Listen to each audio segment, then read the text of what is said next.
Hey, Dr. Elias. Lovely day we're having, huh?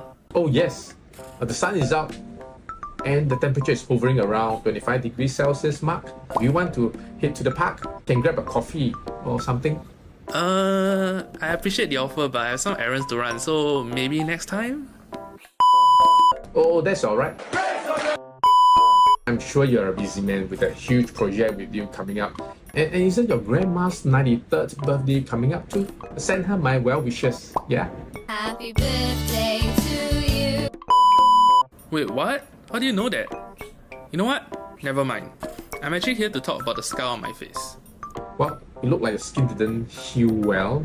If collagen formation is not even. So that's why you have a scar. Well, for that, we will recommend radiofrequency microneedling, which will help stimulate your cells to repair and form better collagen. For that, I will recommend RF microneedling treatments that will help your skin to heal better.